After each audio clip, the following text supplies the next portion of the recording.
ubahkan, ya. Pasti Tuhan akan ubahkan keluarga-keluarganya. Perhatikan teman-teman, saya dulu bergumul menjadi Kristen sendiri loh. Yang saya harus hadapi siapa? Suami saya, itu yang pertama-tama. Biar bagaimanapun dia adalah imam saya. Dan saya harus menjaga marwah dia. Bayangkan, saya tidak boleh memproklamirkan kekristenan saya. Saya tidak boleh menjadi orang oposisi. Saya tetap harus tunduk sebagai suami kepala keluarga yang Islam saat itu. Banyak peraturan yang saya tetap tidak bisa lepaskan begitu saja. Tapi saya harus beres di hadapan Kristus. Ketika Kristus tahu saya punya motivasi yang murni, ingin keluar dari kegelapan, ingin hidup tidak binasa, Kristus melihat saya harus bayar harga. 4 tahun saya tunggu, ya, 4 tahun interval sampai pada saat saya beres di hadapan Kristus. Maka Kristus yang membereskan orang-orang di sekitar saya, suami, anak, dan seterusnya. Puji Tuhan, haleluya. Sorry, saya semangat kalau bercerita bagaimana saya diselamatkan oleh Kristus. Amin. Mohon maaf nih, ayatnya itu saudaraku, Kisah Para Rasul 16 ayat 31. Jawab mereka, percayalah kepada Tuhan Yesus Kristus dan engkau akan selamat, engkau dan seisi rumahmu. Wow, haleluya, haleluya. Amin. Wow. Nah gitu kasih, saudaraku. Bagaimana ya, saudaraku, udah percaya? Percaya? Percaya 1000%, 1.000.000%. Ya, oh, kalau kasih, percaya berarti seisi rumahmu, keluargamu akan diselamatkan Tuhan Yesus. Amin. Iya, karena jalan keselamatan hanya melalui Tuhan Yesus Kristus. Amin. Kak Mikana, saya mau lapor nih, Kak. Saya udah baca Yohanes sampai di pertengahan, Kak. Nanti pasalnya saya lihat lagi, ya. Ya harus. Jadi saya membaca firman 1,5 jam, Kak. Wow, itu menurut saya. Wih, ini kayaknya cinta banget sama Tuhan Yesus ini. Ini cinta mula-mula ini, harus berkobar-kobar ini seperti ini. Harus berkobar-kobar dan harus mewartakan Injil. Sekaligus juga saya sudah mengajak satu orang masuk gereja, Kak. Dia adalah orang yang tidak percaya Tuhan. Dia tidak percaya Tuhan, dia tidak percaya agama. Dia penuh dengan dosa, sama seperti saya sebagai manusia tentu. Tetapi saya bertaubat dan akhirnya dia pun mau ke gereja dan selalu mengajak ke gereja juga. Amin. Ya, saya akan terus mengajak orang untuk mengenal Yesus Kristus. Amin. Amin. Amin. Wow, luar biasa, saudaraku. Iya. Boleh saya berpendapat satu hal? Boleh, silakan. Ya, sekali lagi teman-teman yang seagama dengan saya Islam, ketika saya bertanya tentang jalan kebenaran, maka saya mendengarkan dari ahlinya. Ya, Kak Mikana, Kak Mikana yang maaf ya Kak, cantik banget deh, sumpah. saya suka lihat wajahnya, cuma takut mau nanya, terlalu jauh soalnya di room khusus ini. milik orang. Maaf Kak ya, tapi cantik, anaknya Tuhan Yesus terlalu cantik semuanya. Puji Tuhan. Semua, Malina cantik, manis, baik hati. Abang juga anak Tuhan Yesus. Amin. Ya, cakep dan manis, ya kan. Tapi mohon maaf Bang, kalau Abang bilang nanti kan masa. Soalnya gini, emang di KTP Abang masih agama lama apa bagaimana ini? Oh iya, agama lama, dan mungkin saya tidak tahu kedepannya apakah mengganti agama atau tidak, karena menurut saya lebih mudah mewartakan Injil jika saya masih beragama lama. Karena kalau saya berpindah, untuk saat ini ya, kondisi per hari ini, saya tidak mudah untuk berdiskusi. Justru ketika saya masih beragama lama, karena saya percaya Tuhan tidak lihat rupa, Tuhan lihat hati, saya lebih mudah masuk dan memperkenalkan Yesus Kristus kepada teman-teman saya. Setuju ya, Mak? Setuju, karena pengakuan manusia itu kadang tidak terlalu penting. Yang penting pengakuan Kristus. Ada gerakan dalam hatimu, ada pimpinan Roh Kudus, kerjakan. Pada waktunya, tahu nggak, pernah dengar cerita Iskandar, Raja Iskandar dulu. Dia itu terima Kristus di detik-detik usianya mau meninggal loh. Baru dia dibaptiskan terima Kristus. Ya, it's okay, no problem. Maksudnya di detik-detik terakhir baru dia dibaptis. Tidak menjadi persoalan toh? Lakukan saja selama masih ada kesempatan yang terbaik untuk Kristus. Monggo, silakan Pak Dokter. Iya, terima kasih Mak, terima kasih Kak Mikana. Saya cuma mau memberikan masukan lebih tepatnya kepada teman-teman yang masih satu agama dengan saya, yaitu agama Islam. Saya mengakui bahwa saya memang Islam. Kalau bertanya itu digunakan etikanya, ya, karena Mbak Lina dengan Kak Kak, sampai lupa sakit cantiknya itu, maaf. sampai lupa. Namanya Kak Mikana adalah orang-orang yang sudah lulus S1 teologi. Mereka berbicara bukan dari hanya pendapatnya mereka, enggak loh. Mereka dari sumber Alkitab, dan Alkitab itu adalah firman Tuhan Yesus yang asli seperti itu, yang bisa diakuratkan 100%, dan bukan sembarangan pada saat berbicara. Maka kalau mau dapat ilmu, ketika bertanya dengarkan, jangan dibantah berdasarkan agamamu sendiri, nggak akan ketemu. Sedangkan kamu memiliki kedangkalan dalam berkomunikasi, terlihat dari cara berkomunikasinya. Maka kalau mau jadi orang cerdas, belajar sama Mak Lina, belajar sama Kak Mikana, lalu terutama baca ayat suci firman Allah Yesus, yaitu dari Kejadian sampai Wahyu. Baca biar bertaubat seperti saya. Ya itu pesan saya. Amin, haleluya, puji Tuhan. Ya, puji Tuhan. Sebenarnya Terima kasih, prinsipnya Mbak, gini kalau aja. ada Thank you, user. Saya cuma mau sampaikan prinsip dasarnya di dalam Alkitab itu, teman-teman, sederhana saja. Ya katakan ya, tidak katakan tidak. Lebih dari itu berasal dari si iblis. Dan setiap orang Kristen ketika berani go public seperti ini, dia bertanggung jawab di hadapan Kristus, di hadapan manusia. Jadi tidak akan keluar dari prinsip ya katakan ya, tidak katakan tidak. Jadi mengatakan kebenaran di atas kebenaran. Seperti itu, teman-teman. Prinsipnya sederhana, tapi itulah dia, dimampukan untuk melakukannya. Haleluya. Thank you sekali lagi, user. God bless you. Ya, terima kasih, Tuhan Yesus Terima memberkati. kasih user, Selamat malam. Tuhan Yesus memberkati. Selamat malam. Tepuk tangan buat user yang cakep dan manis. Jangan lupa baca Alkitabnya terus menerus ya. Udah Yohanes, waduh, haleluya, luar biasa. Oke teman-teman, terima kasih yang udah tetap layar, yang sudah share juga ya. Tuhan Yesus memberkati. Kita naikkan lagi yang mau bertanya ya.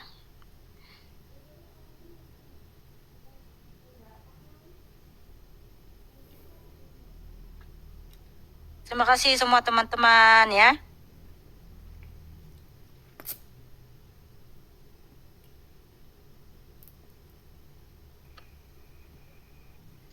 Selamat malam dari Wan Harsaputra. Selamat malam. Ya silakan Bang Dery. Oke, Kak Mikana sama Ibu Lina ya. Ya, terima kasih. Iya. Sebelumnya saya sudah menyimak juga Kakak sama Ibunya. Jadi saya timbul pertanyaan, Kak. Adakah penjelasan dari Alkitab itu sendiri mengenai bagaimana perjalanan Yesus Kristus itu sendiri dari usia dia 13 tahun sampai 29 tahun? Dan di mana ada ayat yang mengatakan bahwa Yesus itu adalah Tuhan ataupun Nabi. Adakah ayat yang menjelaskan bahwa Yesus itu mengatakan dia adalah beragama Kristen? Terima kasih, itu aja dulu, Kak. Kita jawab singkat-singkat aja ya. Dulu silakan Mak. Enggak, ya nanti Mikana nggak apa-apa simpulkan atau tajamkan. Kalau pertanyaan pertama kemana Yesus pada usia 12 sampai 29 tahun? Nah, itu pertanyaan klasik dari zaman Pontius Pilatus itu. Kamu catat ya, Lukas pasal 2 ayat 41 sampai 52.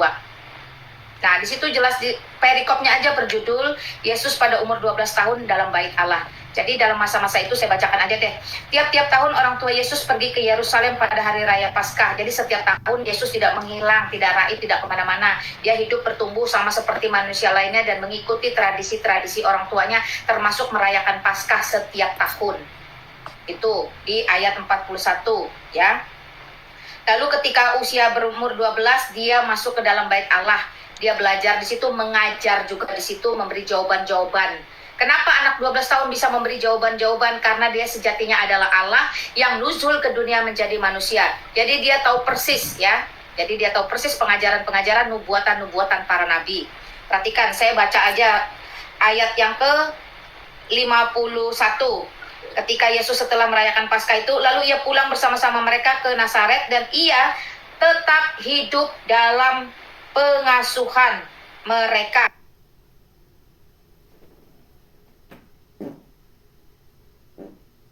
Jadi Yesus Kristus hidup seperti manusia normal dan bertambah hikmatnya dan besar kuasanya dan makin dikasihi oleh Allah dan manusia. Jadi ayat ini menyatakan dengan jelas bahwa Yesus Kristus tidak raib, tidak hilang, tidak kemana-mana. Dia hidup bertumbuh sama seperti layaknya orang-orang Yahudi di zamannya, terutama dia sebagai anak sulung laki-laki. Dia harus mempersiapkan diri karena dia usia 30 itu harus sudah genap waktunya keluar go publik mengajar, ya, memberitakan kebenaran isi kitab-kitab. Lalu saya kasih kamu Yohanes deh. Yohanes paling gampang lah ini, Yohanes. Sebentar, saya bantu kamu. Silakan kamu catat aja. Nah, Yohanes Nih, Yohanes 20 ayat 30. Memang masih banyak tanda lain yang dibuat Yesus di depan mata murid-muridnya yang tidak tercatat dalam kitab ini. Tetapi semua yang tercantum di sini telah dicatat supaya kamu percaya bahwa Yesuslah Mesias, Anak Allah, dan supaya kamu oleh imanmu memperoleh hidup dalam namanya. Yohanes pasal 22 ayat 25.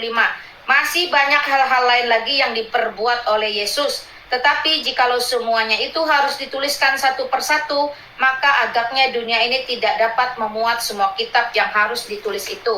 Jadi kesimpulannya Yesus Kristus tidak menghilang. Tetapi benang merah dari Alkitab yang mau dicatat bukan tentang bagaimana cara Yesus duduk, lalu pakai baju lebih suka warna merah atau biru, lalu cara dia melangkah harus kaki kanan dulu, masuk kamar mandi dia harus bikin ritual dulu. Bukan itu yang penting, bukan itu yang dicatat. Yang penting yang dicatat benang merah adalah karya agung Kristus di atas kayu salib yang harus diketahui oleh seluruh umat manusia. Itu yang lebih penting. Jadi dia tidak kemana-mana. Dia ada di tempatnya bersama orang tuanya. Pertanyaan lain, tadi apa Mikana? Sampai lupa saking banyak dia nanya. Oke, mungkin tambahkan sedikit lagi aja ya. Kenapa ya? Apa yang dituliskan di dalam Alkitab Matius, Markus, Lukas, Yohanes tentang hidup Yesus ketika datang ke dunia itu sudah dinubuatkan di Perjanjian Lama, yaitu dari Kejadian sampai Maleakhi. Tadi sudah dijelaskan sama Mak Lina, sebenarnya udah jelas ya. Tetapi ingat, Tuhan Yesus tidak kemana-mana waktu umur 13 sampai 29 ketika dia datang dalam rupa manusia. Dia ada di Israel. Tetapi kenapa yang dicatat oleh Matius, Markus, Lukas, Yohanes yang tertera dalam Alkitab ini, karena itu sudah dinubuatkan di Kejadian sampai Maleakhi. Bahwa yang dinubuatkan di situ adalah kelahiran, ya, kedatangannya, kelahirannya, pengajarannya, kematian dan kebangkitannya. Itu yang harus dicatat. Dan kenapa Tuhan Yesus juga mulai, kalau dia Tuhan, bentar, dia bangkit, dia hidup kembali, dia meninggal atau mati, gitu, yang mematikan, yang membangkitkannya itu siapa? Kalau memang dia Tuhan. Oke. Nggak ada siapa-siapa. Biar silakan, Mikana. melebar ini pertanyaan, akhirnya melebar ya. Ya. Dan apa-apa. itu dulu, bentar, sabar. Bicara sehat aja Kak, nggak biasa aja. Gitu. Iya, benar, karena kita di sini sedang menjelaskan Alkitab ya. Jadi tadi apa yang sudah dinubuatkan itu yang ditulis, nggak boleh melenceng dari nubuatan itu. Karena Tuhan Yesus datang ke dunia bukan ucu-ucu tiba-tiba datang. Jadi semua kejadian sampai Wahyu, kejadian sampai Maleakhi itu semuanya menuliskan tentang Tuhan Yesus bahwa dialah Mesias yang dijanjikan. Nah, tadi sudah dibacakan sama Mak Lina ya, Yohanes 20 ayat 31 ya. Tetapi semua yang tercantum di sini telah dicatat supaya kamu percaya bahwa Yesuslah Mesias, Anak Allah, dan supaya kamu oleh imanmu memperoleh hidup dalam namanya. Jadi itu gunanya, mungkin di mute dulu Bang Dery kalau pas kita menjelaskan, karena Anda di situ agak berisik. Nah, itulah tujuannya dicatat Alkitab ini, supaya kita percaya bahwa Yesuslah Mesias, Anak Allah yang dijanjikan, yang dia datang dalam rupa manusia. Kenapa dia dikatakan anak Allah? Karena dia datang dari surga dalam rupa manusia ya. Karena dia adalah Allah itu sendiri yang datang, dan supaya oleh dia kita memiliki hidup yang kekal. Nah, itu alasannya. Kemudian tradisi Yahudi umur 30 baru boleh melayani dan mempunyai murid. Jadi Tuhan Yesus itu tidak akan melanggar ketetapan yang dia buat sendiri, bahwa di dalam tradisi Israel umur 30 baru boleh melayani atau mempunyai murid. Nah, makanya Tuhan Yesus mulai pelayanannya itu di umur 30 tahun ketika dia datang dalam rupa manusia. Nah, kemudian tadi saudara bertanya, kalau memang Yesus itu Tuhan, ketika dia mati dan bangkit, lalu siapa yang mencabut nyawanya? Saudaraku yang baik hati, saya kasih tahu sama kamu, karena Yesus Tuhan dan Allah, makanya dia bisa mati dan bangkit. Karena tidak ada siapapun di dunia ini, mau malaikat, mau nabi sebesar apapun, dia tidak akan bisa mati dan bangkit sendiri. Lalu kenapa Tuhan Yesus bisa mati dan bangkit? Karena dialah Tuhan satu-satunya juru selamat yang bisa mematahkan kematian. Artinya bisa mematahkan kematian, dia bisa mati dan bangkit sendiri. Karena tidak ada sejarahnya orang bisa mati dan bangkit sendiri. Mau malaikat sendiri pun tidak akan bisa mematahkan kematian. Lalu siapa yang mencabut nyawa Tuhan Yesus? Tidak ada yang mencabut nyawa Tuhan Yesus Kristus. Tidak ada entitas atau energi apapun yang berkuasa atas hidup Tuhan Yesus Kristus. Tetapi Tuhan Yesus berfirman di Yohanes 10. Akulah gembala yang baik. Aku memberikan nyawaku bagi domba-dombaku. Aku berkuasa memberikannya dan berkuasa mengambilnya kembali. Jadi Tuhan Yesus berkuasa memberikan nyawanya kepada kita dan berkuasa juga dia bangkit. Karena tidak ada sesuatu orang pun ya, nobody yang mengatakan, dia mengatakan seperti ini. Aku menyerahkan nyawaku lalu dia mati. Enggak ada. Tidak ada siapapun yang bisa berkata di dunia ini, mau di surga maupun di bumi, yang berkata, aku menyerahkan nyawaku lalu dia mati. Nggak ada. Tetapi ketika Tuhan Yesus menyatakan, aku menyerahkan nyawaku, lalu dia mati. Tetapi ketika roh itu kembali ke tubuhnya, dia bangkit. Makanya dia katakan, aku berkuasa mengambilnya kembali. Makanya dia bangkit. Jadi itulah yang membuktikan Yesus itu Tuhan dan Allah yang Maha Kuasa. Kalau dia bukan Tuhan, nggak akan mungkin bisa mematahkan kematian. Tetapi oleh kebenaran Kristus, bagi siapapun yang percaya kepadanya, akan ikut terhisap dalam kematian dan kebangkitan Tuhan Yesus Kristus. Saya kira saudara di sini tahu ya, dan paham artinya terhisap ya. Ketika kita percaya bahwa Yesus Kristus adalah Tuhan dan Juru Selamat, dia telah mematahkan kematian, maka kita pun terhisap kepada kebenarannya, kita juga ikut mati dan bangkit bersama dengan Tuhan Yesus. Itu tadi jawabannya di Yohanes 20 ayat 30-31. Maksud dari Injil ini dicatat ya, Matius, Markus, Lukas, Yohanes, supaya oleh iman kita kepada Tuhan Yesus Kristus, kita memperoleh hidup yang kekal. Itu intinya. Karena garis benang merah Alkitab ini adalah Kejadian sampai Wahyu, Tuhan Yesus Kristus dan karyanya di atas kayu salib. Oleh karena kematian dan kebangkitannya yang telah menebus kita dari kematian, kita pun hidup kekal. Makanya Tuhan Yesus berfirman di Yohanes 11 ayat 25. Akulah kebangkitan dan hidup. Barang siapa percaya kepadaku, ia tetap hidup sekalipun ia mati. Wow, haleluya. Karena apa? Tuhan Yesus telah menebus kita dari kematian kekal. Sehingga yang percaya kepadanya akan beroleh hidup yang kekal. Haleluya, haleluya. Amin, amin. Ya, seperti itu saudaraku Lanjut Dery. ya. Ya, mungkin Kita lanjut. pertanyaan Gak apa-apa, dia masih ada 2 pertanyaan. Pertanyaan berikut saya jawab langsung. Apakah Saya simpulkan di sini. Bentar, belum ada 2 yang belum dijawab. Kamu tadi tanya di mana di dalam Alkitab dalil mengatakan Yesus adalah Tuhan. Saya bacakan Yohanes 13 ayat 13. Ya, Baik, terima kamu kasih, Bu. menyebut aku guru dan Tuhan, dan katamu itu tepat, sebab memang akulah guru dan Tuhan. Nah, itu pengakuan dari mulut orang kepada Yesus, dan Yesus mengatakan, ya sudah benar, memang akulah guru dan Tuhan. Itu ya 3 pertanyaan. Pertanyaan keempat, apakah di dalam Alkitab kamu menanyakan tadi, Yesus Kristus mengajarkan agama Kristen? Nah, itu juga. Kristen itu sebenarnya bukan agama, teman-teman ya. Kristen itu pertama kali diucapkan di Antioquia, julukan atau bullying sebutan kepada para pengikut Kristus. Jadi bukan agama, sebenarnya itu hanya sebutan ya bagi orang-orang yang mengikut Kristus. Tapi seiring zaman hari ini berkembang, itu menjadi sebuah identitas. Karena di Indonesia ada kolom agama harus diisi, maka diisilah dengan Kristen. Perhatikan. Nah, pengikut Kristus artinya Kristen. Kalau Yesus Kristus tidak pernah mendirikan agama. Yesus Kristus adalah Allah, adalah Tuhan bagi seluruh umat manusia dulu, sekarang, sampai selama-lamanya. Yang namanya Allah, yang namanya Tuhan itu universal, berlaku bagi siapapun di seluruh muka bumi ini. Jadi dia tidak perlu repot-repot mendirikan agama, menyebarkan agama, atau memaksakan agama, tidak perlu.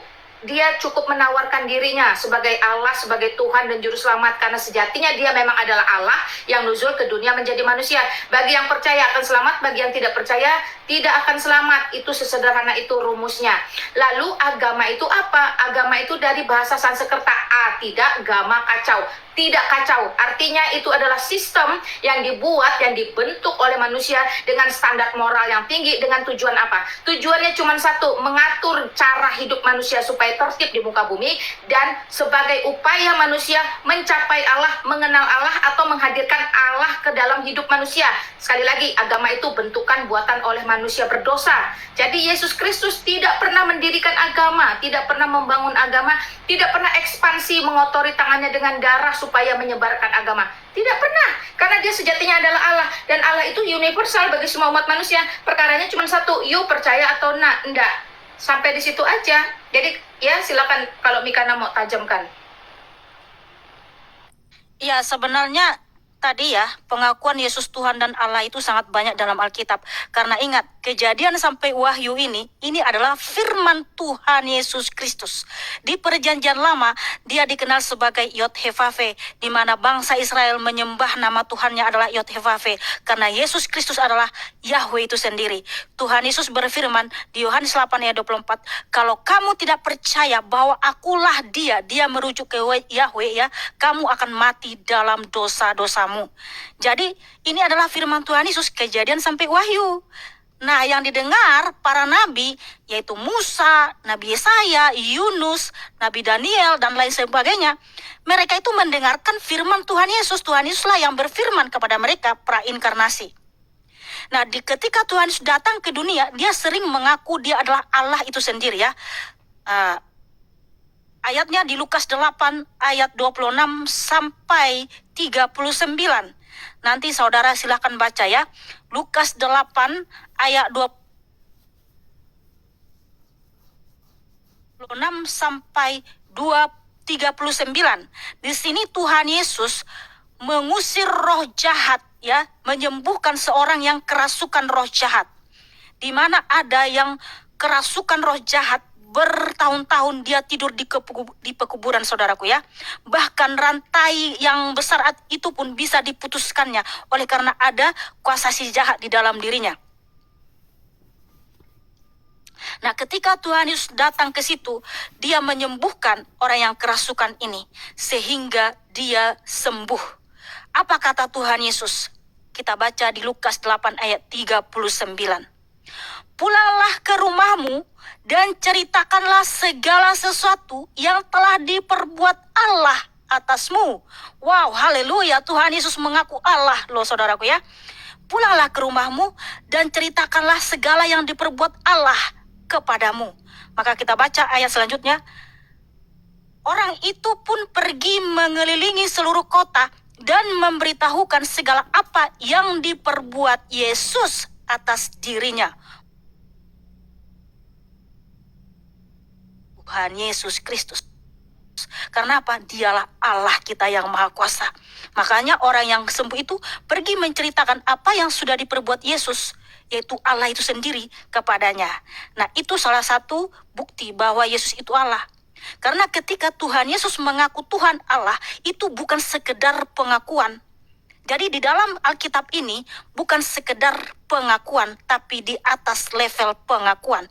Karena orang lain juga ya, Tuhan-Tuhan palsu di dunia ini bisa ngaku Tuhan, saudaraku. Tapi apakah terbukti? Tidak ada buktinya. Namun ketika Tuhan Yesus, dia mengaku Allah, terbukti melalui karya dan perbuatannya. Apa itu? Salah satu contohnya, dia menyembuhkan yang kerasukan setan itu sehingga dia sembuh total ya. Kemudian Tuhan Yesus berkuasa mengampuni dosa dengan buktinya karyanya di atas kayu salib. Ketika Tuhan Yesus mematahkan kutuk kematian, dia memberikan pengampunan, ada yang bangkit. Silahkan nanti baca dalilnya di Matius 27 ayat 50 sampai 53. Kenapa ada yang bangkit dari kubur? Karena ingat, Tuhan Yesus telah memberikan pengampunan atau kasih karunia keselamatan sehingga kita hidup dan bangkit kekal bersama dengan Tuhan Yesus Kristus. Kemudian Tuhan Yesus bisa membangkitkan ya yang mati membusuk seperti Lazarus.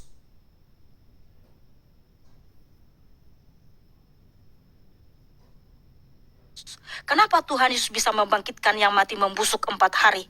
Karena dialah pemilik kehidupan. Tuhan Yesus berfirman prainkarnasi di Ulangan 32 ayat 39. Akulah yang mematikan dan menghidupkan.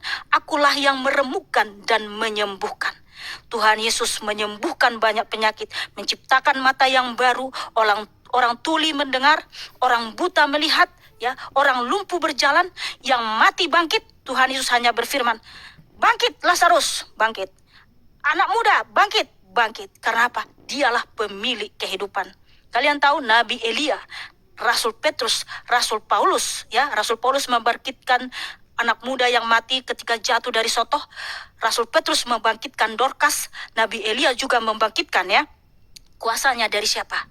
Dari Tuhan Yesus Kristus. Kenapa? Tuhan Yesus bisa melakukan itu karena dialah pemilik kehidupan. Nah, itu buktinya. Jadi sangat banyak saudaraku bukti bahwa Yesus itu Tuhan, bukan sekedar pengakuan, tapi terbukti melalui karya-karya dan perbuatannya. Kemudian Tuhan Yesus itu, benar tadi ya yang dibilang Malina, tidak membawa agama. Tuhan Yesus itu membawa kerajaan sorga. Makanya di dalam Alkitab ini tidak pernah menjelaskan hal remeh-temeh seperti tadi. Bagaimana kita duduk, bagaimana kita kencing, bagaimana kita memakai baju. Enggak seperti itu hal-hal remeh-temeh. Mohon maaf ya, saya tidak membicarakan agama lain, saya membicarakan Alkitab saya. Jadi yang dibicarakan di sini apa? Tentang kerajaan surga. Ya, inilah kitab suci yang membicarakan tentang kerajaan surga, bukan hal-hal yang remeh-temeh. Kalau kamu melangkah, mana kakimu duluan, ya. Kalau kamu kencing, di mana, di pohon kah atau di mana? Enggak ada. Ya, mohon maaf, saya tidak membicarakan agama lain, saya membicarakan kitab saya, karena Tuhan Yesus datang membawa kerajaan surga. Ya, karena apa? Karena hidup kita sementara di bumi ini, nanti tempat kita di Yerusalem baru. Dalilnya di Wahyu 21.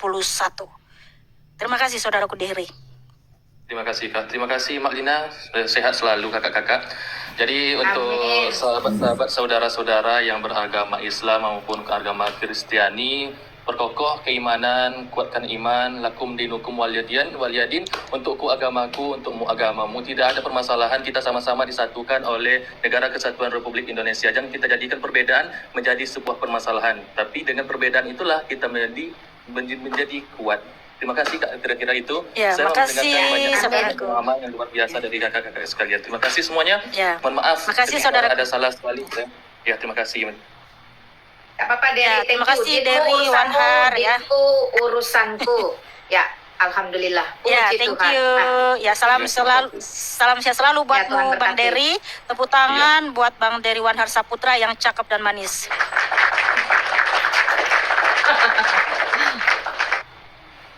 malam ini Terima puji kasih Tuhan ya teman-teman. Yang tanya rata-rata agak-agak waras gitulah ya. Puji Tuhan dalam Bukan, yang ya puji Tuhan yang nanya sopan ya. agak ya makanya Ya betul, karena room ini room untuk memuliakan Tuhan Yesus, untuk memasyurkan Tuhan Yesus. Jadi mohon maaf kalau bertanyalah yang betul-betul, jangan mengolok ya. Oke, terima kasih saudaraku Ahmad. Terima kasih saudaraku. Selamat malam Ahmad. kuat mikir. Amatnya kemana nih? Mat, Mat, kemana Mat? Jangan jeda Mat. Lihat jeda Mat. Halo Ahmad, Sinyal kah Mat? sudah mulai pintar berkat Anda sekalian ya. Amin, haleluya, haleluya. Ya, Ahmad, selamat malam. Halo Ahmad. Berarti sinyal kali dia Mikana. Ya, kita ganti dulu sama yang lainnya. Terima kasih teman-teman ya yang sudah tetap layar, yang sudah bergabung, yang sudah share live ini juga. Tuhan Yesus memberkati. Amin. Selamat malam Jona Ilham. Malam, salam semua. Ya, silakan, sejahtera. Ya. Enggak, Mbak ceritanya panjang-panjang kali. Ada orang yang kepingin ke mana, ya nggak jadi terakhir. Jangan Ya panjang-panjang, kan lagi. kita harus menjelaskan tentang Alkitab ini saudaraku, karena menjelaskan tentang Alkitab itu nggak seperti kita di pasar membeli cabai. Berapa cabai sekilo? Sekian, langsung segitu kan? Kalau kita Alkitab ini harus detail, saudaraku. Ya, Ya, silakan detail Jonah. anak. Ya, saya seperti yang diapakan sama yang tadi, apa tanda-tandanya Yesus itu Tuhan, buktinya di mana gitu. Ya Aduh. jangan dari perjanjian Tadi baru ya, tadi perjanjian enggak. lama. Iya, Masih diluruskan dulu, gini Oke. bro. iya. Saya luruskan dulu Mikana. Tolong dijawab, jangan dari perjanjian baru, mesti dari perjanjian lama. Saya kasih tahu bro ya, Alkitab ini satu kesatuan, tidak bisa dipisah-pisahkan.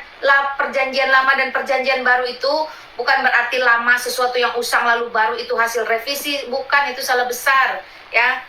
Ini satu kesatuan, jadi bebas mau diambil dari mana saja. Yang jelas jawabannya memenuhi keinginanmu. Apa bukti bahwa Yesus Kristus adalah Tuhan? Nah, itu aja sebenarnya. Oke, tapi ada ya, Ah, ya, kita boleh. mungkin betul yang dikatakan Mak Jangan itu. panjang-panjang Mbak, penting saya. Iya. Saya singkat saja di sini. Ini adalah ayat favorit saya yang membuktikan bahwa Tuhan Yesus itu adalah Allah. Tidak ada Allah selain daripada Dia ya. Sesuai dengan dalil yang tertulis di Yesaya 44 ayat 6 dan Yesaya 48 ya. Saya baca dulu. Mungkin Bang Jonah di-mute dulu ya, sementara saya menjelaskan. Oke. Bang Jonah, mohon maaf di-mute dulu saudaraku. Ya, Yesaya 44 di-mute Bang. Yuk. Oke, thank you. Yesaya 44 ayat 6. Beginilah firman Tuhan, Raja dan Penebus Israel, Tuhan semesta alam. Akulah yang terdahulu dan akulah yang terkemudian, tidak ada Allah selain daripadaku. Nah, kalau dalam bahasa Inggris, akulah yang terdahulu ini kan I am the first, I am the last, atau akulah yang awal dan akhir. Kemudian firmannya lagi di Yesaya 48 ayat 12. Dengarkanlah aku, hai Yakub, dan engkau Israel yang kupanggil, akulah yang tetap sama, garis bawah ya, akulah yang tetap sama, akulah yang terdahulu, akulah juga yang terkemudian, atau akulah yang awal dan akulah yang akhir. Nah, siapakah yang awal dan akhir, yang tidak pernah berubah, yang dia tetap sama dari dahulu kekal abadi selama-lamanya? Wow, kita temukan jawabannya ya, ini di perjanjian lama ya, Yesaya ya. Siapa yang awal dan akhir, yang tetap sama dari dahulu sampai selama-lamanya? Yuk kita cari di mana di perjanjian baru. Wahyu 22 ayat 13. Aku adalah Alfa dan Omega, yang pertama dan yang terkemudian, yang awal dan yang akhir. Itu komparasi tadi ayatnya ya. Yang awal dan yang akhir, yang terdahulu dan yang terkemudian, yang awal dan akhir, yang Alfa dan Omega. Siapa dia? Ini jawabannya lagi saudaraku. Wahyu 1 ayat 17 sampai 18. Saya baca ya. Ketika aku melihat dia di situ Yesus Kristus ya. Tersungkurlah aku di depan kakinya. Sama seperti orang mati. Tetapi ia ini artinya Tuhan Yesus ya. Tetapi Yesus meletakkan tangan kanannya di atasku lalu berkata. Ini kata Tuhan Yesus ya. Jangan takut, aku adalah yang awal dan akhir, dan yang hidup. Aku telah mati, namun lihatlah, aku hidup sampai selama-lamanya, dan aku memegang segala kunci maut dan kerajaan maut. Jadi siapa yang telah mati dan hidup kembali? Yesus Kristus. Siapa yang awal dan akhir, yang tetap sama, tidak pernah berubah? Yesus Kristus. Tuhan Yesus berfirman tadi, Yesaya 44 ayat 6, Yesaya 48 ayat 12, akulah yang awal dan akhir, tidak ada Allah selain daripadaku, Tuhan semesta alam, Raja dan Penebus. Wow, haleluya, haleluya. Tepuk tangan untuk Tuhan Yesus. Ya, itu dalilnya saudaraku. Oke. Maksud saya gini Mbak, oke lah dia yang awal dan yang akhir. Kenapa nggak dari awal aja dia jadi berinkarnasi menjadi manusia? Nggak dari masa Adam, kenapa dari masa masa Yesus? Itu aja. Oke. Bagus, itu pertanyaan yang bagus ya. Karena saya pun pernah menanyakan ini, kenapa Tuhan Yesus itu inkarnasi di abad pertama? Kenapa enggak di pertengahan, contohnya di zaman Nabi Musa ya, atau di zaman Nabi Daniel gitu ya. Nah begini saudaraku ya, semua yang terjadi ada dalam rancangan Tuhan. Tuhan Yesus tidak pernah merancangkan sesuatu tanpa dari Tuhan itu sendiri ya. Nah, kenapa dia harus datang di abad pertama? Karena di abad pertama ada hukum salib, di mana orang yang jahat ya, orang yang jahat itu dia akan disalibkan. Tetapi Tuhan Yesus itu ingat ya, disalibkan bukan karena kejahatannya, dia tidak bersalah, tetapi oleh karena dosa kita. Nah itulah alasannya kenapa Tuhan Yesus datang di abad pertama, karena di abad pertama ada hukum salib. Sebab Mesias itu sudah dinubuatkan di perjanjian lama, dia harus mati tersalib, bukan mati dimakan singa, bukan di penjara, atau bukan digantung, bukan dipenggal, enggak seperti itu. Jadi Mesias itu harus mati tersalib. Itulah kenapa Yesus inkarnasi di abad pertama, karena di zaman Pontius Pilatus ketika Roma menguasai atau menjajah bangsa Israel, di situ ada hukum salib. Hukum salib itu adanya di abad pertama, bukan di abad zaman Nabi Musa, bukan di abad zaman Nabi Daniel, bukan, tapi di abad pertama. Nah itulah kenapa Tuhan Yesus inkarnasi di abad pertama, saudaraku. Jelas ya?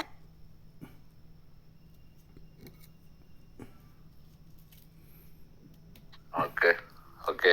Terima kasih. Iya. Oke. Ya, gimana? Jadi saya tambah pertanyaan lagi lah ya. Ya. Masih Oke. Dari awal harus matinya disalib. Oke lah. Disalib itu apa Yesus minta disalib atau disalib oleh kaum di sana gitu? Oke, jadi begini. Tuhan Yesus itu mengetahui segala apa yang terjadi bahkan masa depan ya. Walaupun dalam Alkitab memang bahwa Mesias itu pasti mati tersalib. Karena Tuhan Yesus tahu ketika dia datang ke dunia inkarnasi dalam rupa manusia, dia sudah tahu bahwa orang-orang Farisi, ahli Taurat yang sombong dan egois itu akan menyalibkan Yesus. Tetapi ketika dia disalibkan, dia tidak melawan, dia tidak meronta, dia tidak membalas, tetapi dia ikuti hukum itu di saat itu, walaupun dia disalib bukan karena dia bersalah, tapi karena dosa-dosa kita gitu. Jadi dia tidak melawan, dia tidak perlu memberontak gitu. Ketika dia disalibkan, dia ikuti saja. Nah makanya ada satu ya anak manusia ketika dia datang ke dunia yang suci mulia agung, dia mati bukan karena dosa. Sehingga kematian dan kebangkitannya kita pun yang percaya kepadanya ikut terhisap. Karena ini ya saya baca dulu ya di Roma 5 ya, saya baca dulu saudara ya. Roma 12. Tunggu. Roma 5, sorry. Roma 5 ayat 12 di sini ya. Sebab itu sama seperti dosa telah masuk ke dalam dunia oleh satu orang, dan oleh dosa itu juga maut, demikianlah maut itu telah menjalar kepada semua orang, karena semua orang telah berbuat dosa. Ingat ya, oleh karena satu orang manusia berdosa yaitu Adam, sehingga Adam mengalami kematian yaitu maut, maka semua keturunan Adam mengalami kematian. Tidak ada yang terkecuali. Tetapi di Roma 5 ayat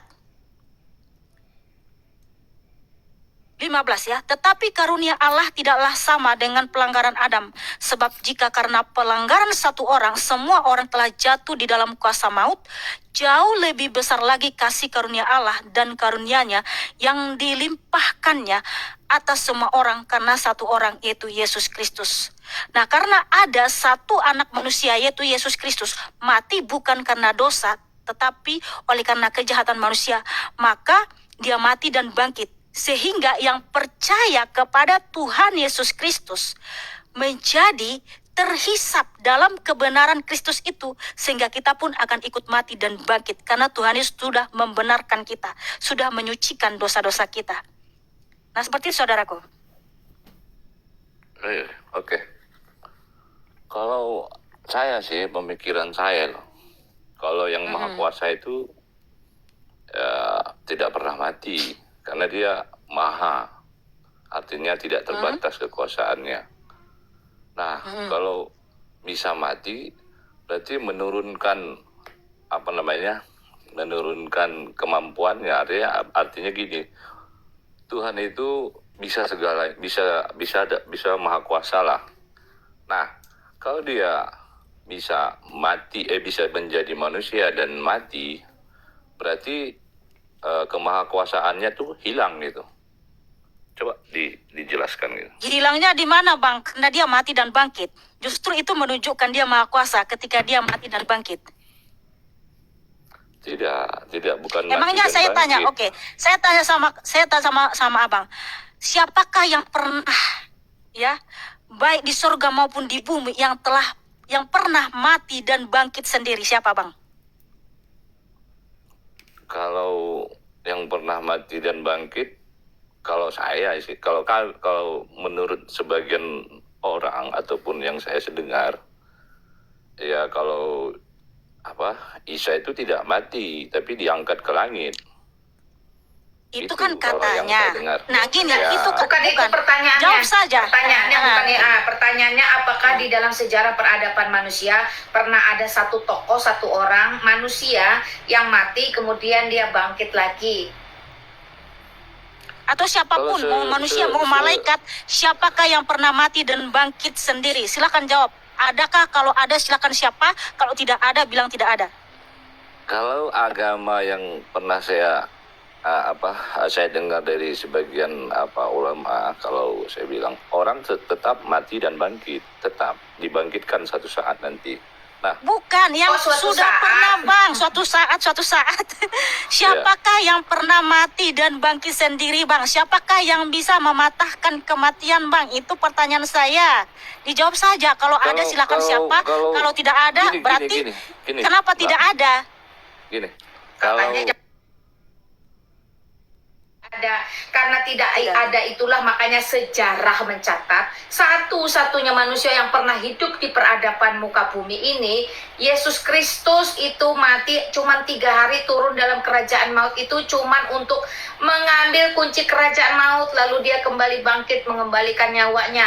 Masih 40 hari dia di muka bumi ini makan ikan goreng, ketemu murid-muridnya, bahkan Maria pun menyembah dia, menyampaikan lagi kebenaran firman, ajaran, sampai kemudian dia kembali ke surga karena dia berasal dari surga. Jadi beda dengan manusia yang ada, manusia yang bangkit, ada mati, bangkit, terus dia mati lagi, busuk dalam tanah. Nah, kalau Yesus Kristus tidak, dia mati cuma sekali, bangkit, itu pun kematian jasad fisik manusianya saja, karena dia adalah Allah yang nuzul ke dunia menjadi manusia. Nah, fisik jasad manusia ini memang akan mati akibat perbuatan Adam.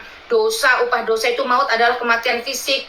Dan kematian fisik Yesus Kristus juga bukan karena dosanya, tapi karena dia ingin membuktikan kepada dunia bahwa dia merendahkan dirinya, memberikan dirinya, jasad tubuhnya ini mati, dimatikan oleh dirinya sendiri, diserahkannya sendiri nyawanya, lalu dikembalikannya. Bukankah Anda bertanya apa buktinya dia Yesus itu adalah Tuhan? Nah, itulah buktinya.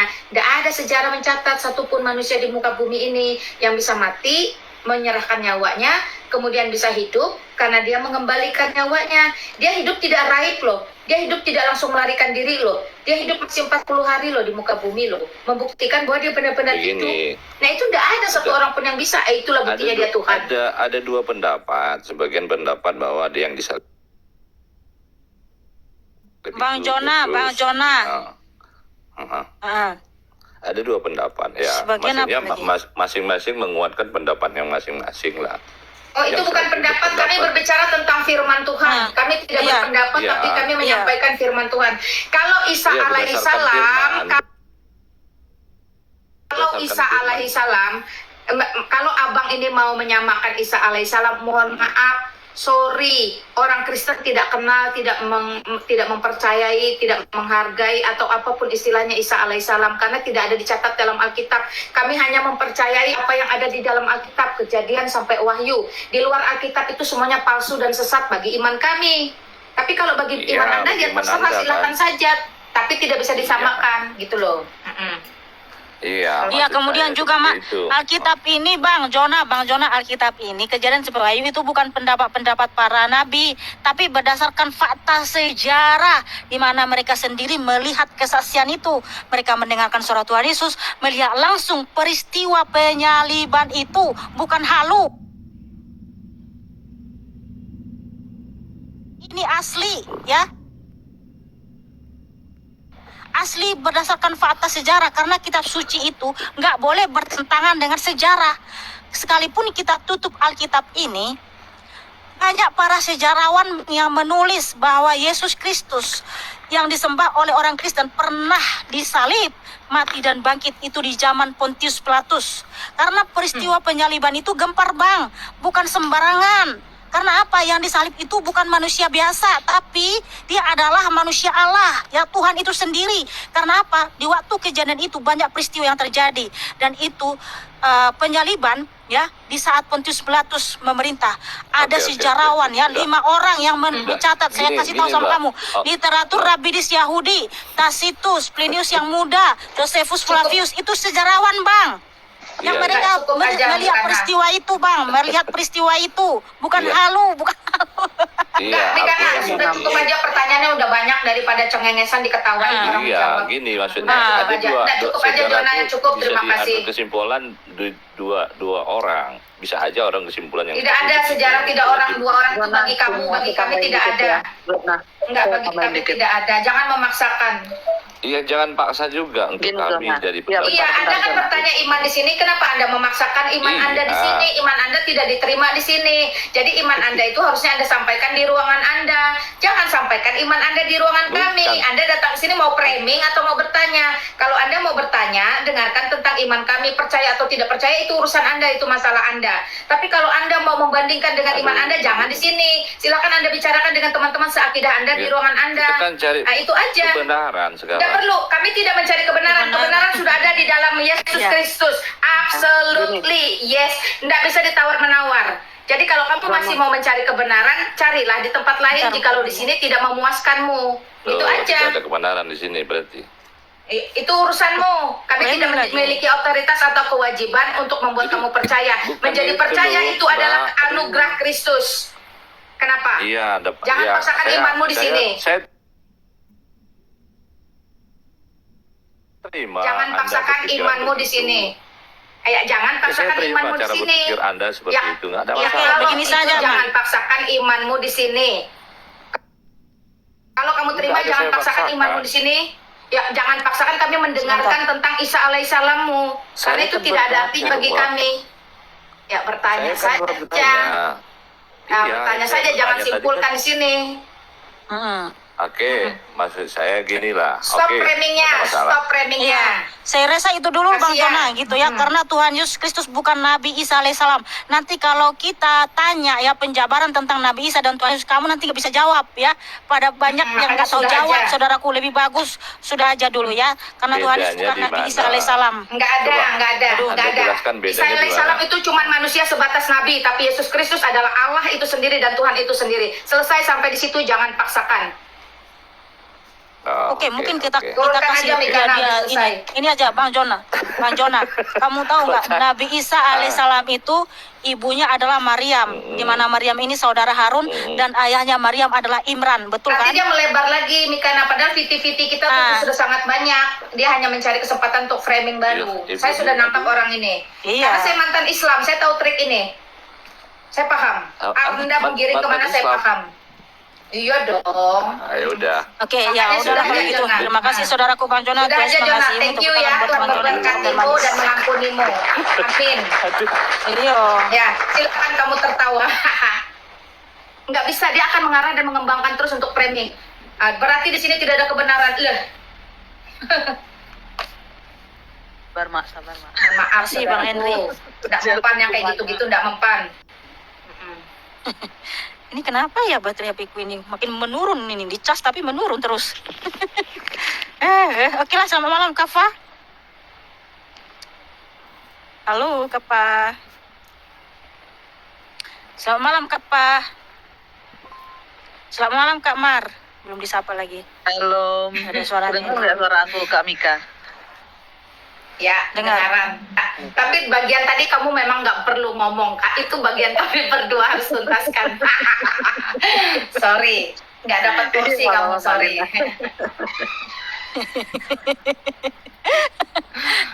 Ay, 10 menit loh buat orang itu loh. Masa 10 menit kita masih mau berlama-lama lagi? Lebih baik kita eksekusi selesai turun. Udah gitu aja. Apalagi dia bilang yang mana ya. itu udah jangan didengarkan. Ya, selamat malam Kak Yuliana. Halo Kak Yuli. Yuliana, Iya, malam. silakan Kakak, ada yang mau ditanya atau disampaikan? Oh iya, saya mau tanya. Sesudah kebangkitan Tuhan Yesus dari kematiannya 3 hari, kan hidup bersama muridnya 40 hari. Lalu naik ke surga, disaksikan oleh para murid. Dan naik ke surga itu Tuhan Yesus kan bersama dengan raga-raganya. Lalu surga itu kan sesuatu yang kudus, yang mulia, tidak ada kata lagi. Jadi raga Tuhan Yesus mana waktu disaksikan para murid kan sampai tidak kelihatan murid itu melihat Tuhan Yesus naik ke surga itu. Itu pertanyaan saya. Mana pertanyaannya? Pertanyaannya gimana? Ini Mbak aja Yuliana? Pak Kak Yuli. Yuli, ya betul surga itu kudus mulia agung. Nah raga Tuhan Yesus ya dalam tubuh kemuliaan kita ketika bangkit itu tubuhnya suci mulia agung. Bahkan sebelum Tuhan Yesus pun disalib, Tuhan Yesus itu suci mulia agung. Kak Yuli. Gimana sih? Dia tidak pernah melakukan dosa loh dalam pikiran, perkataan, dan perbuatan. Kalau kotor kena debu, iya. Tapi kalau kotor karena dosa sih sorry, tidak ada. Orang dia Allah kudus kok, bagaimana mungkin? Dia menajiskan Iya. dirinya. Kalau kena debu, namanya juga dulu nggak ada motor, nggak ada mobil. Jadi dia mengajar kemana-mana jalan kaki. Nah, bayangkan. Pertanyaan Ya itu saya. bedanya. Nah, Saya setuju pertanyaan dengan saya. Dikana. Gimana Mbak Yuli? Ya, waktu disaksikan oleh para murid itu kan naik ke surga, ke atas kan. Lalu kan para murid itu tengangak ke atas sampai tidak melihat lagi raga Tuhan Yesus. Nah, Tuhan Yesus kan kembali ke surga. Maksud saya raga Tuhan Yesus itu kemana gitu? Ya ke Jasadnya surga. itu. Iya, di surga itu kan kudus mulia. Tidak ada. Ya masukmu tuh raga Tuhan Yesus nggak kudus mulia. Gimana nya? Kak Yuli Iya. coba baca Kejadian 1 ayat 26 dan 27. Kejadian 1 ayat 26 dan 27 dikatakan apa? Bahwa menciptakan manusia itu sesuai serupa dan segambar dengan dia. Artinya gambar yang dipakai adalah gambar sang Mesias, Mesayah di sana. Nah, artinya daripada mulanya ya, sebelum dunia diciptakan atau pra dunia, tubuh itu sudah ada. Jadi tidak ada pernyataan bahwasanya kemana? Ya di olam haba. Semuanya tubuh itu ada di olam haba.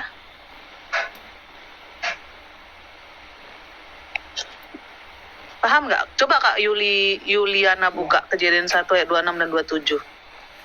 Mungkin dia akan paham kalau kamu menggunakan bahasa-bahasa yang awam saja, Maria.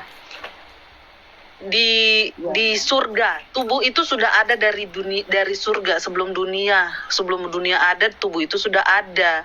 Nah, jadi dia menyatakan apa? Aku bukan berasal dari dunia ini. Kan dikatakan, tapi aku berasal dari atas. Iya. Yang artinya apa? Kalau kamu bertanya tubuhnya, maka kita akan jelas di Kejadian 1 ayat 26 dan 27 di sana dikatakan apa? Tubuh itu memang sudah berasal daripada mulanya. Jadi kalau ditanya kemana, ya itu berada di surga, di mana dia seharusnya berada. Iya, maksud saya kan surga itu kan sesuatu yang mulia, yang kudus dan tidak ada apa raga lagi gitu maksud saya. Tubuh itu sudah mulia. Dia hanya menutup kemuliaannya. Baca di Filipi 2 ayat 6 dan 7. Dia mengosongkan diri. Mengosongkan diri dari apa? Kemuliaannya. Bukan berarti dia nggak mulia. Dia menyembunyikan dirinya dari kemuliaannya. Jadi jangan diartikan bahwasanya tubuh itu adalah tubuh yang fana. Enggak. Orang ada lagunya kok. bukan dengan barang fana. Fana, Engkau menebus diriku. Wow, haleluya. Jadi Ya, Kak Yuli. gitu ya. Ah, Ya udah, lanjut Kak Mika. ya saya rasa itu dulu ya Kak Yuli ya. Kak Ya. Yuli ini sebenarnya agamanya apa? Katolik. Oh, Katolik. Syahadat online dulu Kak. Silakan taruh tangan kiri di dada, angkat tangan kanan. Ikuti kata saya dengan sungguh-sungguh ya. Ya, Aku percaya aku percaya Yesus Kristus adalah Tuhanku dan Yesus Allahku, Kristus adalah Tuhan dan Allahku, serta juru selamatku. serta juru selamatku. Ku cinta Tuhan Yesus selama-lamanya. Cinta Tuhan Yesus selama-lamanya. Amin. Amin. Oke, Amin. Kak Yuli Haleluya. nanti baca Alkitab di rumah ya, Kejadian 10 Kak Wahyu. Yuli. Jangan lupa berdoa, Tuhan Yesus memberkati. Iya, amin. Ya, jadi itu tubuh kemuliaan ya Kak Yuli ya. Tubuh Kristus itu sejak semula pun adalah tubuh kemuliaan kok.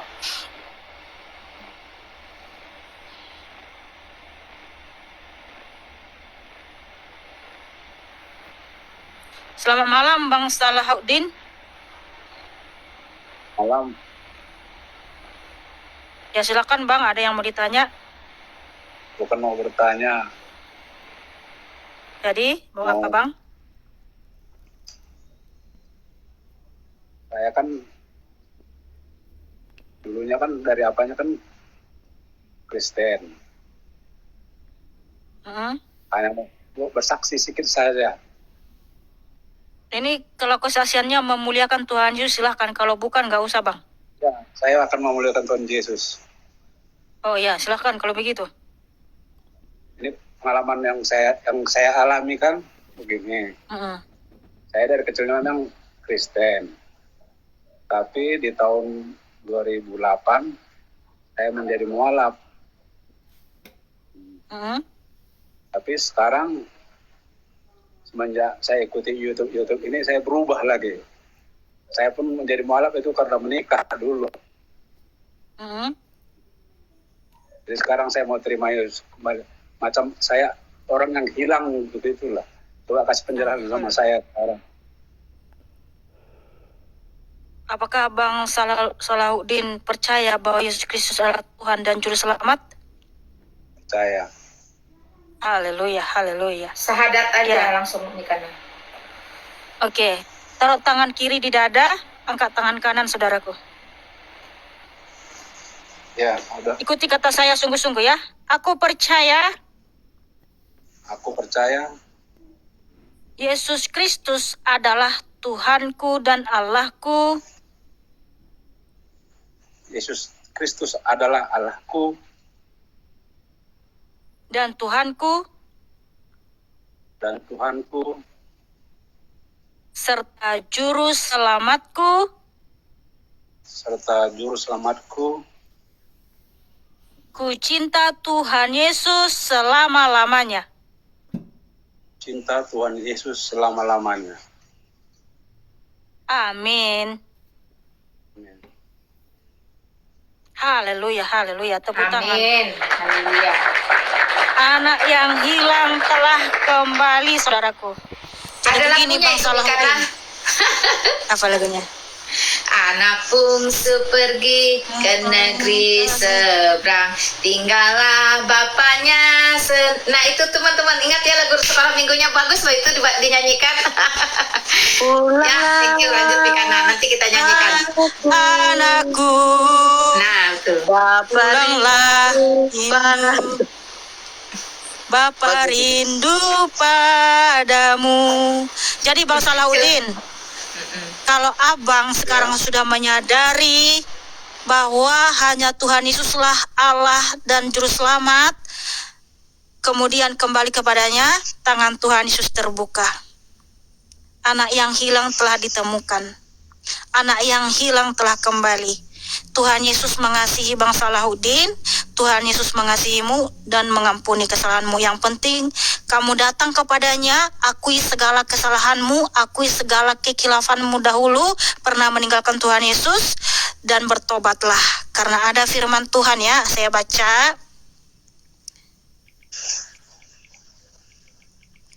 Haleluya, haleluya, Tuhan Yesus baik ya.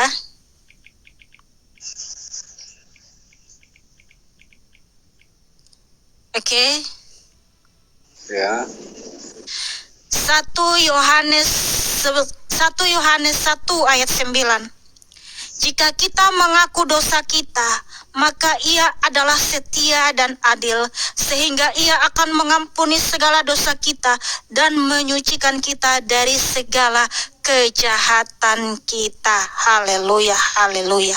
Jadi, akuilah kesalahan abang, datanglah kepadanya minta ampun, dia akan mengampuni abang.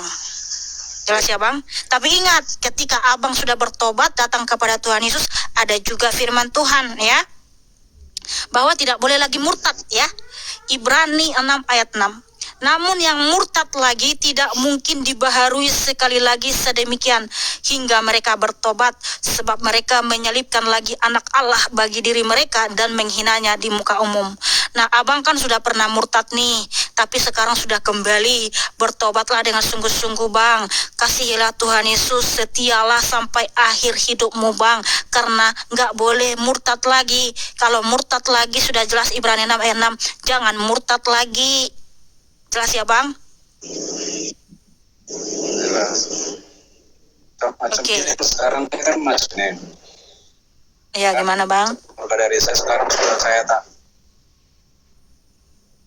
apalah, ada istilahnya udah tak, sekarang saya jadi orang, istri saya kan sudah meninggal, jadi ada anak saya, jadi saya sudah ngaku sama anak saya, bapak sudah kembali lagi ke Kristen. Saya bilang macam itu, ya terserah bapak ada, tapi nanti kalau andai lah kalau saya macam, karena KTP ku apa semua masih Islam lagi semua kan gitu. Ini masalah pengurusan, kalau jauh-jauh lah dulu, macam meninggal lah dulu. Kalau meninggal, Mana saya sudah bisa kira-kira itu tebak. apanya? Saya jawab ya. Kalau kita sudah meninggal di dalam iman kita kepada Kristus, body kita ini terserah manusia di dunia yang mengurus. Mau dikremasi, mau dikubur, mau secara apapun terserah mereka. Yang penting pada saat kita mati, iman kita teguh di dalam Yesus Kristus. Kenapa? Karena body kita ini juga nggak akan dipakai lagi kok nanti. Dia akan hancur menjadi debu dan tanah. Semua yang berasal dari debu dan tanah akan kembali menjadi debu dan tanah. Jadi jangan sampai itu membebani kita. Namun kita tetap sampaikan, kalau mereka tidak keberatan, silakan makamkan saya dengan cara Kristen sesuai dengan iman saya. Kalaupun mereka tetap tidak mau, tidak menjadi persoalan. Itu tidak mengubah, tidak mengganggu keselamatanmu di dalam Kristus. Ya, menjadi orang Kristen itu benar-benar be happy, don't worry. Sungguh-sungguh teman-teman, itu perkara-perkara remeh-temeh itu tidak menjadi persoalan. Ya kalau mungkin dia merasa, mohon maaf nih, misalnya anakmu, keluarga besarmu merasa Islam, merasa gengsi, merasa malu menguburkan kamu dengan cara Kristen, atau bisa jadi mereka tidak memiliki pengalaman, nggak tahu harus bagaimana. Mana kita tidak seuzon ya, kita positif thinking. Ya sudah, biarkan saja mereka mengurus dengan cara mereka. Toh mereka tetap menghormati kita, menghargai mereka sebatas kemampuan mereka. Nggak persoalan. Yang penting kamu benar-benar mati di dalam imanmu, yakin dan percaya bahwa Yesus Kristus adalah Tuhan dan Juru Selamatmu. Selesai sampai di situ. Karena itu saudaraku, saran saya, selama peti matimu belum ditutup, baik-baiklah mengerjakan keselamatanmu. Saksikan terus kebaikan Kristus dalam hidupmu. Berbicaralah terus kepada anak-anakmu tentang kebaikan Kristus. Pergunakan waktu sebaik-baiknya. Perkara mereka terima atau tidak itu urusan Kristus, karena itu otoritas Allah. Tetapi tanggung jawab kita ketika kita benar-benar mengenal dan mengerti kebenaran, lalu kita meletakkan iman percaya kita kepada Kristus, menjadi tanggung jawab kita untuk mewartakannya kepada orang-orang terdekat, orang-orang yang kita kasihi. Itu menjadi tanggung jawab kita. Kerjakan dulu bagian kita sebaik-baiknya. Kristus memiliki daulat penuh atas bagiannya. Itu aja dari saya. Tuhan berkati kamu. Iya, Bang Salahuddin, betul yang dibilang Mak Lina itu. Nanti kalau kita meninggal, dikuburkan secara apapun, nggak ada pengaruhnya bagi keselamatan kita. Karena kita dikubur, mau dikremasi, mau diapa tadi dibilang Malina, betul itu. Nggak akan mempengaruhi keselamatan. Tetapi apa yang mempengaruhi keselamatan kita? Selama hidup kita ini Bang, yang penting. Selama hidupmu, apakah kita betul-betul menyerahkan hidup kita sepenuhnya untuk Tuhan Yesus apa bukan? Jadi, mumpung masih hidup Bang, Abang sudah kembali ke Tuhan Yesus, ya berdoa juga bagi keluarga. Ini saran saja ya, dilakukan puji Tuhan, nggak dilakukan nggak apa-apa. Saran kami ya berdoa juga buat keluarga. Doakan ya keluarga yang masih ada, yang masih hidup, doakan mereka. Karena ada firman Tuhan, satu orang percaya seisi rumah akan diselamatkan. Bergumullah ya, karena memang segala sesuatu itu harus dibayar dengan harga. Karena dulu kan Abang itu meninggalkan Tuhan Yesus ya, murtad ya. Tetapi sekarang sudah kembali kepada Tuhan Yesus. Nah harus bayar harga Bang. Mungkin akan banyak pergumulan, banyak tantangan, banyak penderitaan yang Abang hadapi untuk mengikut Tuhan Yesus. Tapi ingat, doakan juga keluarga Abang yang masih ada itu. Karena apa? Tuhan Yesus tidak menginginkan satu orang pun binasa, tetapi supaya semua orang bertobat dan datang kepadanya ya. Nah, itu ada dalilnya di 1 Petrus 3 ayat 9. Jadi seperti itu Bang. Saya pun Apa?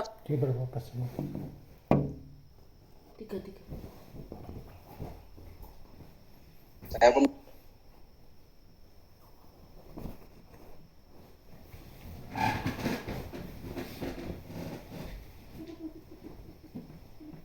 oh, lap tangan itu terus basah terus, asal saya dengar khotbah itu tapi tak tahu itu yang namanya. Tidak apa-apa Bang Salahuddin nggak apa-apa. Hati yang hancur, hati yang remuk karena penyesalan akan dosa dan kesalahan itu Tuhan sangat mengerti dan sangat suka. Bahkan itulah persembahan yang berbau harum. Hati yang hancur, hati yang remuk, menyesal karena pernah berbuat dosa, itu berkenan di hadapan Tuhan ya. Ya bersandar terus, berdoa terus, bergumul. Perasaan-perasaan menyesalmu itu adalah salah satu bentuk hukuman dari Tuhan.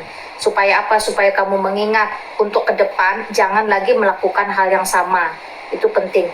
Penghukuman langsung dari Tuhan itu sebenarnya adalah penyesalan atau rasa sesal. Itu nggak ada obatnya. Itu yang bisa menguras air mata. Itu yang bisa membuat kita tidak tidur. Itu yang bisa membuat kita makan tidak kenyang.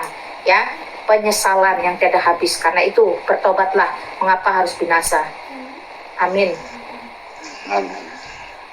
Makasih Bu, Ya. makasih. Tambahan kami ayat Roma 8 ayat 13. Sebab jika kamu hidup menurut daging, kamu akan mati. Tetapi jika oleh roh kamu mematikan perbuatan-perbuatan tubuhmu, kamu akan hidup. Jadi Pak Salahuddin gak perlu takut dengan sesuatu hal yang mematikan tubuh, tapi takutlah akan Tuhan. Itu aja Pak Salahuddin. Mengenai tubuh ini, kita semuanya sudah tahu ini akan kembali ke dalam tanah dan akan menjadi tubuh. Tuhan hanya menyelamatkan neshama kita atau jiwa kita, roh kita. Ya Pak Salahuddin ya. Ya. Semangat Pak, berdoa Pak. Apa Bapak perlu saya doakan di sini bersama teman-teman atau bagaimana? Perlu Bu. Silakan Bu. Iya, katanya perlu didoakan. Oke. Ya, kita doakan Bapak Salahuddin ya. Pak Salahuddin ingat baca Alkitab Pak di rumah ya. Dan jangan lupa berdoa selalu, doakan keluarga juga. Oke. Tapi sebelum Pak Salahuddin turun, kita doakan Pak Salahuddin ini. Tapi begini teman-teman. Saya juga heran ini HP saya ini baterainya nih, aduh sayang banget ya. Saya biasanya kan kalau saya ngecas makin naik ini ya, tadi baterai saya 40 ya, 40%, ini sekarang 4%. Aduh mungkin besok malam harus dicas dulu sampai penuh ya. Saya rasa sampai di sini dulu ya teman-teman, karena HP saya juga nanti tiba-tiba mati lagi nih.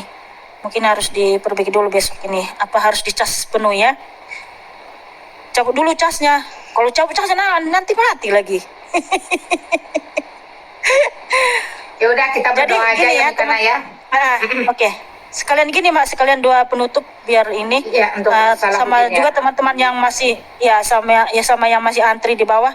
Mohon maaf ya, belum bisa dinaikin, besok malam aja lagi ya. Ya, oke. Silakan Mak. Iya, teman-teman, puji Tuhan ya, kita sudah sampai di penghujung. Kita berdoa untuk menghemat waktu, mengingat baterainya Mikana bermasalah. Mari kita berdoa. Bapa dalam surga, Bapa yang baik, Bapa yang kami kenal sembah dalam nama Yesus Kristus, Bapa yang memberi kami kehidupan sampai hari ini, Bapa yang menopang seluruh iman kami, Bapa yang memberi kami kesempatan untuk bertobat, Bapa juga yang terus meneguhkan sehingga kami tetap boleh ada dalam hadirat-Mu yang kudus. Kami bersyukur untuk seorang Salahuddin yang hari ini ada di dalam ruangan Mikana. Bapa, Engkau melihat hatinya yang hancur, penuh penyesalan. Engkau juga melihat hatinya yang penuh kerinduan untuk bisa kembali kepada Engkau secara penuh. Bapa, Engkau juga melihat pengharapan yang dimilikinya, bahwa dia masih memiliki keluarga. Biarlah kiranya Tuhan terus berbelas kasihan, memelihara imannya, memampukan dia, menopang dia, dan memberikan dia satu semangat, satu hikmat untuk boleh mengerjakan keselamatan di sisa usianya yang ada. Bapa, ampunkan dosa dan pelanggarannya selama ini. Jikalau Engkau segeranya berkenan, biarlah dia pun boleh bersaksi bagi anak-anak, bagi keluarga besarnya. Terima kasih Bapa, berkati Pak Salahuddin, dan kami tahu banyak Salahuddin lain seperti beliau di luar sana. Tuhan juga berkati mereka, pimpin mereka yang sedang berjalan kembali kepada Engkau ya Bapa. Kami percaya buluh yang terkulai tidak pernah Engkau patahkan, sumbu yang hampir padam tidak pernah Engkau matikan sama sekali. Karena itu biarlah iman yang kecil itu kembali membara di dalam hati mereka, mereka kembali boleh datang ke hadirat-Mu, membawa serta seluruh kehidupan mereka. Terima kasih Bapa di surga. Kami bersyukur untuk semua orang yang ada di dalam ruangan Mikana saat ini. Engkau melihat hati kami masing-masing. Engkau mengenal motivasi kami masing-masing. Sucikan, kuduskan, layakan kami Bapa, sehingga kami tetap boleh menerima rahmat berkat yang melimpah dari surgawi. Terima kasih Bapa, kami menyerahkan sisa waktu kami yang ada malam ini, bahkan sisa usia kami yang ada. Tuhan berkati kami, Tuhan limpahkan kami dengan hikmat bijaksana, sehingga kami tetap memiliki hati yang haus akan kebenaran, hati yang penuh semangat untuk mewartakan kebenaran. Terima kasih Bapa, berkati Mikana dan keluarga, berkati Maria dan keluarga, berkati hamba-Mu dan keluarga, berkati semua teman-teman, para moderator, mereka yang sudah berbagian memberi tap-tap layar, share live, siapapun mereka Tuhan berkati. Kami berdoa, kami bersyukur, kami memohon hanya di dalam nama Tuhan Yesus Kristus, Juru Selamat kami yang hidup. Amin. Amin. Amin. Ya, makasih ya, besok malam lagi kita lanjut ya teman-teman. Ya, bagi yang masih antri di bawah ini, besok malam lagi nanti pertanyaannya. Ya, makasih Kak thank you Maria, Pak makasih Salahuddin, Kak Lina. berkati ya Maria, thank you. Mikana, thank you, semua teman-teman, thank you ya, God bless you. Terima kasih juga Malina. Tuhan Yesus